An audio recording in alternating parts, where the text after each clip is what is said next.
Good afternoon, ladies and gentlemen. This is 413 Sports Talk. I'm your host, Rahim Escalai. Sitting with me today is the Williston head coach, Tommy Beaton. Good afternoon, Coach Beaton. How are we doing? Yeah, doing great. Happy to be here. Thanks for having me. Awesome, awesome. Everybody in the sporting world that comes on the show gets this question first. When did you fall in love with sports? Yeah, from day one. I come from a family of college athletes, of high school coaches. Um, there's a picture on my banister back at home, my parents' house. I think I was probably a year or two old. It was in the newspaper. I had a helmet on, a baseball glove in my hand, a football, a basketball. Like it was just me with just a bunch of just sports equipment, and that was me from day one. So I've always been in love with it. And, I'm a I was a D3 college athlete at Bates College, Mhm. played football and baseball there. But as soon as I knew I wasn't going to be a professional athlete, which, was a tough realization for every athlete at some point, I knew Yeah. I wanted to get into coaching. Right, right. And that leads me to say it's been your sports journey was so extraordinary. I want to talk about all of it. From your experiences to from youth athletics to Bates College at Tufts University to head coach from being the head coach at Williston. Can you tell us about that? Yeah, so I played three sports in high school. That's something I still feel strongly about. I mean, we love multi-sport athletes here at Williston. Mm. I did football, basketball, and baseball. Basketball is probably my first passion, Mm. but being 5'8", you can only go so far. Um, Yeah, tell and me so I about ended up doing football and baseball at Bates. Almost did basketball, but didn't work out. But football has always been my number one passion. Always knew the sport I wanted to kind of pursue after college. I used to lift with all the football guys, even during baseball season. it. And then I was fortunate enough to get a graduate assistant job at Tufts University. I was Nice. there for 6 years. Had a great experience there. Learned a ton from those guys. Hmm. Um, but at the end of the day, I knew I always wanted to be a prep school coach. My grandfather, who has certainly been one of the role models in my life, was a prep school coach at Milton Academy. He's Hmm. actually in the high school Hall of Fame for both football and baseball in the state of Massachusetts. Wow. Yeah, and so it was kind of always in the back of my mind for sure. Awesome, awesome. So how has with the family ties, how has that impacted you? I was like, is that it? How has that impacted just any of the decisions that you've made?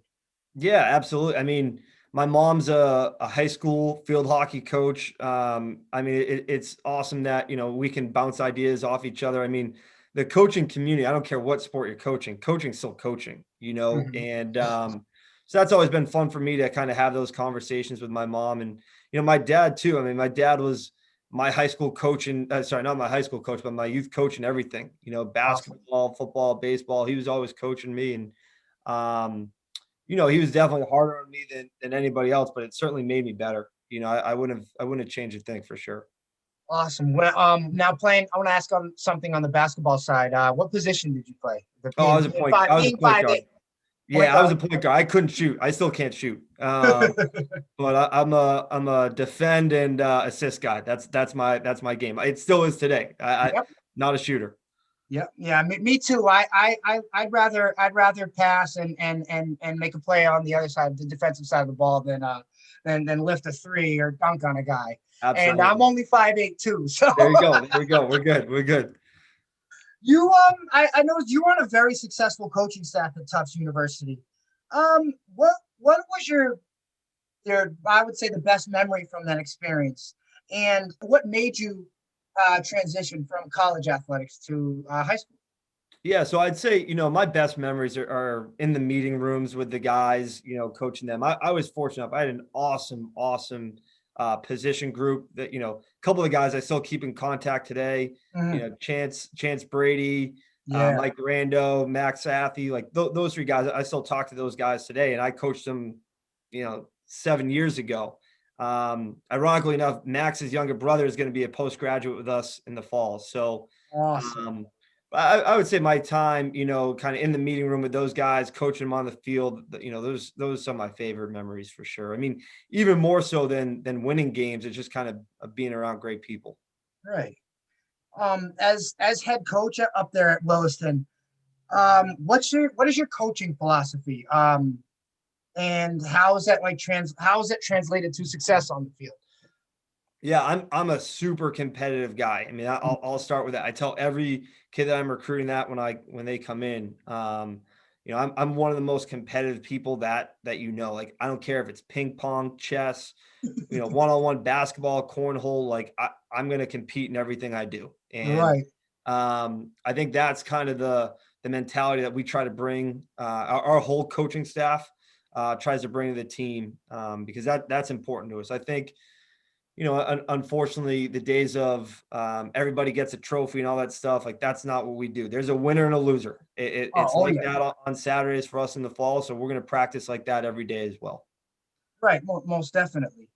I noticed when I was doing a little bit of research on your team, there are guys like Henry Bork, Cal Messina, Zachary Mills, and Dominique Behrens. To me, it seems like your coaching staff, you guys are A1 at player development. What has successfully allowed you guys to lead players to make it to the next level? Yeah, I mean, there's a lot of things. I mean, so we play Class A football. That's the highest league in all Yeah. of New England. I mean, next year we're going to have 16 college football players in our senior class. So we're really excited about that. But I think one of the things that's been huge for us is our strength program. Blaine LePan does a phenomenal job. He's as good of a strength coach as anybody. I don't care, college, high school, it doesn't matter. He is absolutely phenomenal. Does a great job with our guys in season, out of season. The workouts that he has, what he'll do is he'll put them in an Excel document, and you can actually click on different links and videos of him teaching. Every single workout will pop up for you. So that's a Awesome. huge thing. And I'm spoiled to have the assistant coaches that I do. Matt Porter, Ben Farmer, Johnny Bianchi, Dan Stern, Michael Doubleday. I'm absolutely spoiled to have those guys. 5 out of 6 of us were college football players. The only one that wasn't was Coach Farmer, who was a Division I college basketball player. So we got a great staff that knows what it takes to play at the next level. And for guys that are interested in doing that, I think we certainly do a great job of helping them reach that goal. Awesome. One personal question I have on the side. I've always wanted to know, with have played high school sports, what is the difference between with you having been on the field and then being on the other side of the field? Like, can you just put into perspective what that's like? Yeah. So, I mean, the first thing I always joke about is you don't know how little you know as a player until you have to coach. I mean, I used to think I was a smart player, and I had no idea what was going on. But it's funny too. I think as a player, I didn't realize the amount of time that the coaching staff really put in. I was fortunate enough to play for a phenomenal head coach at Bates College, Mark Harriman, one of the best people you'll ever meet. Great coach, better person. Right. And he was at my wedding. I still talk to him today. He just certainly made a big impact on my life. But as a player, you go in the preseason, for example, you might have meetings in the morning, practice, a lift, meetings at night, all that stuff. And you get to go home, you get to take a nap, you get to relax for a little bit. As a coach, you're working that entire time. You're in there well before the guys arrive, well after.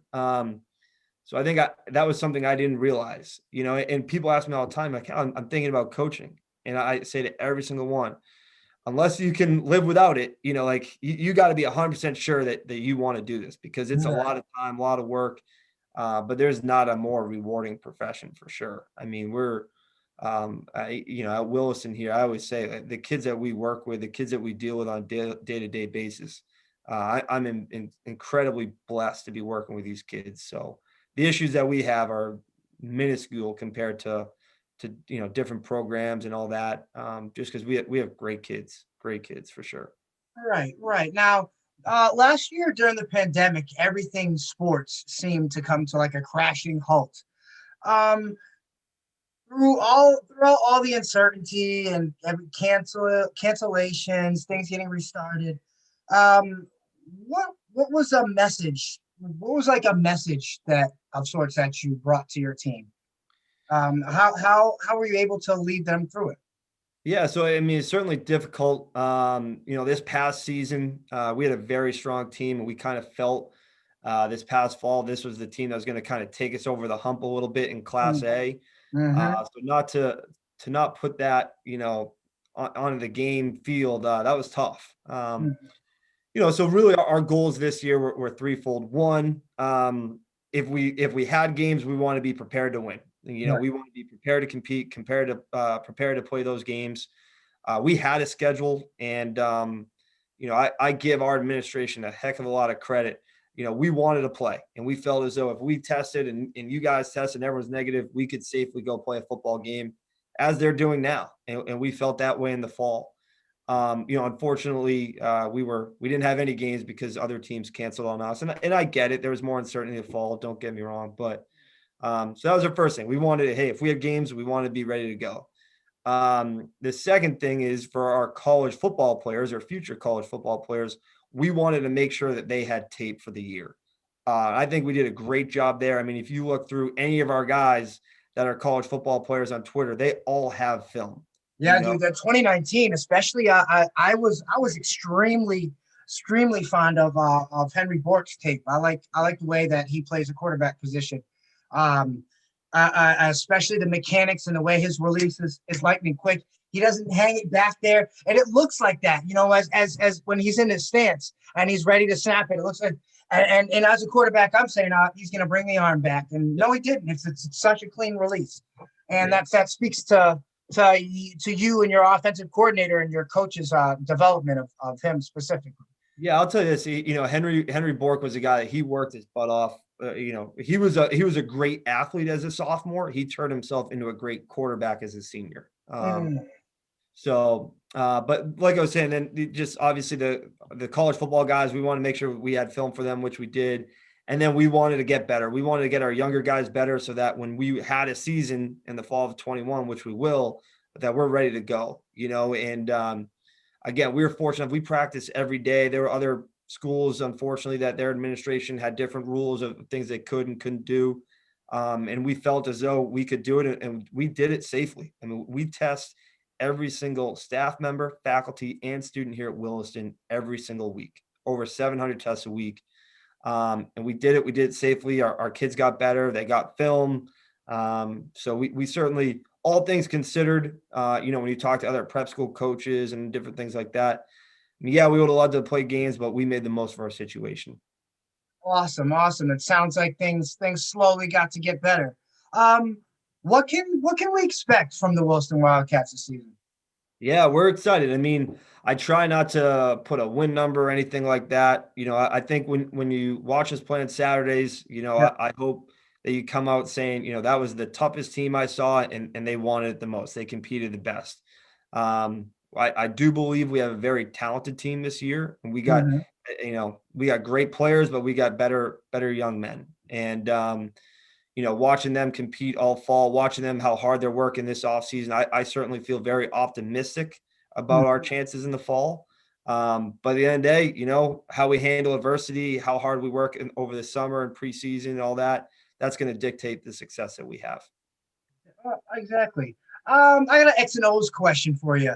What offensively, what do you guys like to do? Yeah. Well, So not in specifics. We don't want to give. no. I know. I'll answer anything. I don't. Yeah. Okay.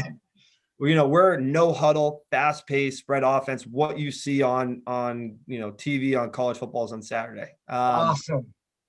So, I think the one thing we've fortunately been able to do is we've been able to put up a lot of points over the last couple of years, and we've had some great Notice that. players that have certainly enabled us to do that. Kind of one of the I was I'm gonna mess up his name. I think Sun Tzu, Art of War. Mm-hmm. I might have messed up the name. Nope. I was right. All right, good. Yeah. I got that book literally on my nightstand. It's the next one I'm reading. But one of the things that he talks about, which is actually really cool, is he says those that do little have to prepare for their opponent. those that do a lot, the opponent has to prepare for them. So we try to do a lot of different things and make you adjust to us versus, us adjusting to you. So yeah, that's our offensive scheme. And we're going to score a lot of points. We're going to chuck the ball. We're going to get the ball to the athletes in space. This year we have a pretty dynamic athletic group. Mhm. We have, I'd say all three of our receivers are future Division I college football players. Our running back, future Division I college football player. We might have 21 out of 22 starters next year are college football players. And I noticed as a whole, your school was 24 last year. 24 kids went on to different colleges. Oh, as a whole, no, we were probably higher than that. We're usually I'm a college counselor and I work with a lot of our college athletes. I'd say on average, we're about a third of our kids are going to play college sports as Wow, a whole. Yeah, it's that's incredible. yeah, we have a great thing going on here, certainly for our student athletes at Williston. Awesome. Yes. You guys, it's just not just one sport. It's like player development, just period. Yeah, no, absolutely. We got great coaches across the board. Basketball, hockey, lacrosse, soccer. You name it. Our coaches take a lot of pride in the success that we have and future success of our student athletes. All right, awesome. And of course, my last question, I have to know who you root for, and I will start with football and the National Football League. Yeah, I'm Boston everything. So I grew up in the North There it Shore. is. So Patriots, Red Sox, Celtics, Bruins. Those four professionally for sure. Awesome. How do you grade your Patriots offseason so far? Whew, it's different than the past, that's for sure. Yeah. But I think it's just amazed by what Belichick does every year. Knowing that the cap was going to dip, knowing that he had as much money as he did, and I think the cap is going to skyrocket in the next couple of years. So a lot of these guys on 3-4 year deals, they might seem like a lot of money now. I think in a couple of years, it's going to seem like peanuts. If the cap goes like they think it's going to because of the TV deals, Yeah. I think not only did we fill a lot of holes this year, but Mhm. I definitely think, in years going forward that we're going to be in good shape. Just got to figure out the quarterback situation. That's the next thing I was getting ready to. It seems like it seems like Bill's loading up. I saw him sign the tight end from Tennessee, Jonas Smith, and they just Yep. brought in that other guy, the other former first rounder from the Hunter Chargers. Henry. Yep. Yep. Matt Judon was, I think, was like the first guy he signed. So Yep. I see him loading up. I know. I'm getting excited. I'll be interested to see what they do at quarterback. That's the unknown right now. Obviously the 49ers just had all these draft pick trades. So Oh, I what are they saw gonna, that, man. yeah. So what are they gonna do with Jimmy G? I tell you though, I think I still have a soft spot for Cam Newton, man. It's amazing the way you listen to the coaches and his teammates talk about him. Mhm. I'd love to hopefully have him have some success, but who knows? Who knows what they're going to do? Right. At least he's gonna be back on a 1 year deal. I don't know if Bill's done any trades, but I've done 2 mock drafts, and so far I have you guys taking Justin Fields out of Ohio State. I, Yeah. I think I think I think if Detroit doesn't take him at 7, and I think you guys would take Mac Jones. Yep. But so far I got you guys taking Justin Fields. Yeah. Fields, Lance, and Jones. Those are the 3 names you're hearing a lot. Mm-hmm. But we'll see. We'll see what happens. Most definitely. How you feel about about our Red Sox? Because Oh, you're a Red Sox guy too? oh yeah. It's been tough. I used to be, back when I was in elementary school, I remember, I didn't have Nesson at home. So I was fortunate enough, my grandparents lived next door. I'd always be, walking over their house, watching games. And it's just, I don't know. It's just tough. I don't know how they're going to be. I don't know.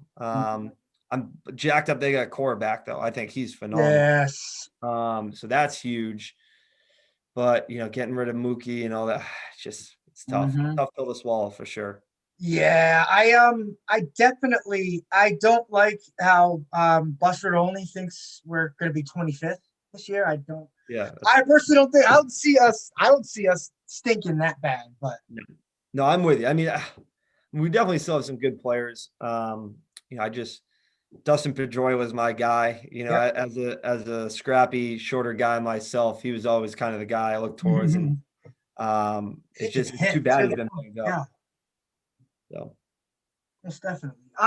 So who just really quickly, for the men's 2021 NCAA tournament, who's gonna win the whole thing? I think Gonzaga. I mean, I know they're the favorites, so that's an easy pick, but just watching them play, they're unbelievable. They play so well together. I think Mark Few is one of the most underrated coaches in college basketball. I think because he doesn't, again, Gonzaga is not in this big conference, but man, he does a great job with those guys. And just watching them play, there's a reason they're undefeated for sure. Yes, I personally have been rooting for Gonzaga since what's his face? Adam Morrison in the mustache. Yeah, for sure. Since I saw him, I fell in love with that team, and they've had some other guys throughout the years, Jeremy Pargo and Drew Holiday, a couple guys like that I know went through there. Awesome. So, ladies and gentlemen, this is 413 Sports Talk. I'm your host, Brahim Escalay. Thank you very much, Coach Tommy Beaton, for being on the show today. Hey, and you're welcome back anytime, man. This was fun. Hey, you let me know anytime we can talk some ball. I'm always game. So most definitely.